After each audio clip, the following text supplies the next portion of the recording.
नमस्कार दोस्तों, राधे राधे। सभी व्रत व त्योहारों में व्रत की कथा सुनने के साथ साथ विनायक जी की कहानी भी सुनी जाती है। इस व्रत को करने से पूर्ण लाभ प्राप्त होता है और साथ ही साथ गणेश जी की कृपा बनी रहती है। आज हम आपको विनायक जी की 3 कहानी सुनाने जा रहे हैं, जो इस प्रकार है। पहली कथा। भगवान विष्णु माता लक्ष्मी से विवाह करने के लिए जाने लगे, तब सारे देवी देवताओं को बारात में जाने के लिए बुलाया गया। जब सभी देवतागण जाने लगे तो उन्होंने बोला कि गणेश जी को तो नहीं लेकर जाएंगे, क्योंकि गणेश जी बहुत ज़्यादा खाते हैं और इनको ले जाकर क्या करेंगे। इसलिए गणेश जी को तो यहीं पर घर की रखवाली करने के लिए छोड़ कर जाएंगे। ऐसा कहकर गणेश जी को छोड़कर सभी बारात में चले गए। वहाँ पर नारद जी आकर गणेश जी को कहने लगे, हे विनायक जी, आपका बहुत अपमान कर दिया। आपके जाने से बारात बुरी लगती, इस कारण आपको यहीं छोड़कर चले गए। तब विनायक जी ने अपने वाहन मूषक को आज्ञा दी कि संपूर्ण पृथ्वी को खोद कर खोखली कर दो। आज्ञा पाकर मूषक ने खोद कर पूरी धरती को खोखला कर दिया। खोखली होने से भगवान विष्णु के रथ का पहिया धरती में धंस गया। तब हर कोई रथ के पहियों को निकालने की कोशिश करने लगा, लेकिन रथ का पहिया नहीं निकला। रथ का पहिया निकालने के लिए खाती को बुलाया गया। खाती वहां आकर सारा दृश्य देखा। उसके बाद रथ के पहिए को हाथ लगाकर कहा, जय गजानन गणेश जी महाराज की जय। इतना कहते ही रथ का पहिया निकल गया। सब आश्चर्यचकित होकर सोचने लगे कि तुमने गणेश जी का नाम क्यों लिया। तो खाती ने बोला कि जब तक गजानन गणेश जी महाराज का नाम नहीं लिया जाता तब तक कोई कार्य सिद्ध नहीं होता।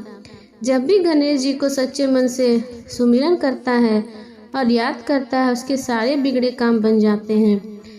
तब सच ने सोचा कि हमने तो गणेश जी को नहीं लाकर बहुत बड़ी गलती कर दी, और एक जने को भेजकर गणेश जी को बुलाया गया और माफ़ी मांगी। पहले गणेश जी का विवाह रिद्धि सिद्धि से करवाया गया और फिर विष्णु भगवान का विवाह लक्ष्मी जी से हुआ। उसके बाद सभी देवताओं प्रसन्न और हर्षोल्लास से छा गया। सब खुशी खुशी वापिस आ गए। अब दूसरी कथा। एक ब्राह्मण था जो नित्य प्रतिदिन सुबह उठकर गंगा जी स्नान के लिए जाता और आकर विनायक जी की पूजा करता और विनायक जी की कहानी सुनता। उसकी पत्नी को पूजा करना अच्छा नहीं लगता था। वह गुस्सा हो जाती थी, कहती थी, सुबह पहले पूजा करने के लिए बैठ जाते हो, मैं झाड़ू निकालती हूँ, घर का काम करती हूँ, तुम्हें कोई काम नहीं है क्या। ब्राह्मण उसकी बात को सुनता ही नहीं था। एक दिन ब्राह्मण गंगा जी में नहाने के लिए गया और उसके पीछे से ब्राह्मणी ने विनायक जी को कहीं छुपा दिया। वापस आकर ब्राह्मण ने कहा, विनायक जी की मूर्ति कहाँ गई। तो ब्राह्मणी बोली कि मुझे नहीं पता कहाँ गई। ब्राह्मण ने खाना नहीं खाया और पानी भी नहीं पिया।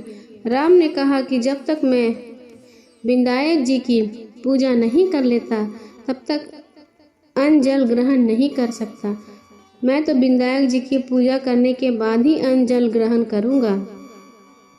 ब्राह्मणी ने ब्राह्मण को बहुत समझाया कि खाना खा लो, लेकिन उसने नहीं खाया। दोनों को लड़ते झगड़ते देखकर विनायक जी की मूर्ति हंसने लगी। तब ब्राह्मणी गुस्से में आकर बोली कि मूर्ति वहाँ रखी है।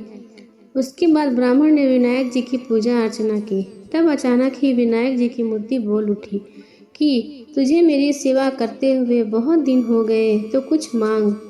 ब्राह्मण बोला, अन्न मांगू, धन मांगू, जितना दुनिया में सुख है वह सब मांगू। तब विनायक जी ने सारा सुख, धन, अन्न ब्राह्मण को दिया। ब्राह्मण मूर्ति को मंदिर में रखकर पूजा अर्चना करने लगा। ब्राह्मणी को इतना अन्न धन मिलने से उसकी भी पूजा करने की श्रद्धा जाग उठी और वह ब्राह्मण को बोलकर मूर्ति घर में रखवाई और खूब प्रेम से पूजा करने लगी। हे विनायक जी महाराज, जैसा ब्राह्मण को सुख दिया वैसा सबको देना। विनायक जी की कहानी कहने वालों, विनायक जी की कहानी सुनने वालों को सबकी मनोकामना पूरी करना। अब तीसरी कथा। 2 देवरानी और जेठानी थी। देवरानी के पास बहुत धन था, लेकिन जेठानी गरीब थी। जेठानी गणेश जी की बहुत आराधना करती थी। वह अपनी देवरानी के घर आटा पीसने जाती। जिस कपड़े से वह आटा सानती, उस कपड़े को घर लाकर पानी में घोलकर अपने पति को पिला देती थी। एक दिन देवरानी के लड़के ने देख लिया, अपनी माँ से बोला, माँ, ताई के यहाँ से आटे का कपड़ा लाकर ताऊ को घोलकर पिला देती है। देवरानी बात सुनकर बहुत गुस्सा हुई और जेठानी को बोली कि मेरे घर का आटा छानने के बाद कपड़ा यहीं रखकर हाथ धोकर जाए। वह ऐसा ही करने लगी, लेकिन जब वह घर जाती तो उसका पति बोलता कि मुझे आटा घोल कर दे, बहुत भूख लग रही है। जेठानी ने बोला कि आज उसने आटा छानने का कपड़ा रख लिया। तब उसका पति गुस्से में आकर उसको मारने लगता है। उस रात वह गणेश जी की आरती करती और सो गई। गणेश जी आए और उन्होंने पूछा कि क्यों सो रही है। वह बोली कि मेरी देवरानी ने आटा छानने को कपड़ों को लाकर मेरे पति को घोलकर पिला दी थी। आज उसने कपड़ा रख लिया, मैं अपने पति को पिला ना सकी, इसलिए मेरे पति ने मुझे मारा। गणेश जी ने कहा कि मैं घर घर से तिलकुट खाकर आया हूँ, इसलिए मुझे शौच जाना है, मैं कहाँ पर जाऊँ। उसने कहा, महाराज, बहुत जगह पड़ी है, कहीं भी कर लो। गणेश जी शौच कर वहाँ से चले गए। थोड़ी देर बाद जब उसने उठकर देखा कि सारा घर तो हीरों से जगमगा रहा है, वह धन को इकट्ठा करने लगी तो देवरानी के घर जाने में देर हो गई। देवरानी के लड़के को भेजा कि देखकर आओ कि आज ताई क्यों नहीं आई। लड़के ने आकर देखा कि ताई के घर में तो बहुत सारा धन है। उसने जल्दी से जाकर अपनी माँ को बताया। देवरानी दौड़ी दौड़ी आई और पूछा कि तेरे यहाँ इतना धन कहाँ से आया। तब जेठानी ने सारी बात बता दी। इतना सुनकर देवरानी घर पर आई और अपने पति से बोली कि मुझे भी लकड़ी मारो। जेठानी के पति ने उसे लकड़ी से मारा। उसके घर बहुत धन हो गया। उसका पति बोला कि तू धन की क्यों मार खाती है, लेकिन वह नहीं मानी। उसके पति ने उसे खूब मारा। वह सारा मार खाकर और गणेश जी का नाम लेकर सो गई। गणेश जी आए और बोले कि मैं घर घर से तिलकुट खाकर आया हूँ, इसलिए मुझे शौच जाना है, मैं कहाँ पर जाऊँ। तब वह बोली, महाराज, मेरे तो बहुत बड़ा मकान है, कहीं भी चले जाओ। गणेश जी शौच कर वहाँ से अंतर ध्यान हो गए। थोड़ी देर बाद वह उठकर देखती है तो उसने देखा कि घर में बहुत सारा कूड़ा कचरा रखा हुआ है। यह देखकर वह बोली कि महाराज, आपने तो मेरे साथ कपट किया। जेठानी को तूने इतना सारा धन दिया और मुझे कूड़ा करकट दिया। गणेश जी वहाँ आए और बोले कि तू धन की भूखी है, मार खाई, और धर्म की भूखी। देवरानी बोली कि महाराज, यह सब कूड़ा कचरा समेटो, मुझे तो धन नहीं चाहिए। तब गणेश जी ने कहा, तेरे पास जितना धन है उसमें से आधा जेठानी को दे दे, तब यह सब कूड़ा कचरा समेट लूँगा। देवरानी ने जब अपने धन से आधा धन जेठानी को दिया, तब गणेश जी ने अपनी सारी माया समेट ली।